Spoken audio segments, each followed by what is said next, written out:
এই গরমে আমাদের সবার বেশ নাজেহাল অবস্থা। তার মধ্যে বাচ্চারা সামার ভ্যাকেশন আর্লি হয়ে যাওয়ার জন্য অনেকটা সময় বাড়িতে। বাবা-মার জন্য বেশ কষ্টসাধ্য ব্যাপার হয়ে দাঁড়াচ্ছে মাঝে, মাঝে। উপায়, বাচ্চার জন্য একটা রুটিন তৈরি করুন এবং সেই রুটিনটা যেন সে ফলো করে সেদিকে নির্দিষ্টভাবে লক্ষ্য রাখুন এবং তাকে হেল্প করুন।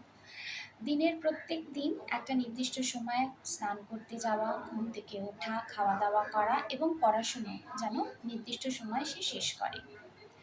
টিভি দেখা বা স্ক্রিন টাইম একটা ফিক্সড টাইম বেঁধে দিন এবং সে যদি সেটি মন দিয়ে মেনে চলে তাহলে আপনি তাকে একটা ৫ দিন বা ৭ দিন শেষে একটা সারপ্রাইজ গিফট দিন। সেটা চকলেট হতে পারে, আইসক্রিম হতে পারে, পপকর্ন হতে পারে বা কোনো বন্ধুর বাড়িতে নিয়ে যাওয়াও হতে পারে।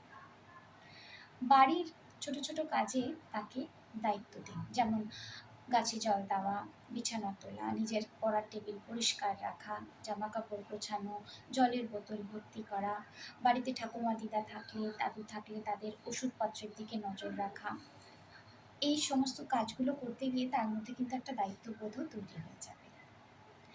এরপরে একটা ছোট খাতা বা ডায়েরি তাকে করে দিন। সেটা তার সামার জার্নাল হিসেবে সে ইউজ করবে। তার মধ্যে তার এই ছুটির সমস্ত ছোটোখাটো ভালো খারাপ সমস্ত অভিজ্ঞতা সে লিখে রাখবে এবং এতে তার ক্রিয়েটিভ রাইটিংয়ের কাজটাও অনেকটা এগিয়ে যাবে।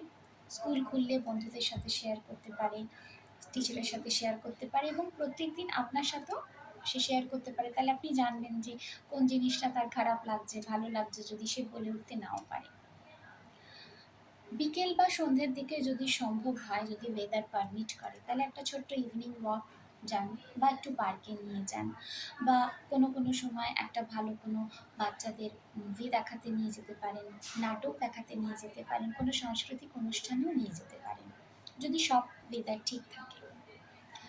বাড়ি ফিরে আপনি যদি চাকুরিরত হন মা বা বাবা, বাড়ি ফিরে বাচ্চার জন্য একটা নির্দিষ্ট সময় রাখবেন, শুধুমাত্র বাচ্চার সাথে সময় কাটাবেন, তার সারাদিনের কাজকর্মগুলো জানবেন।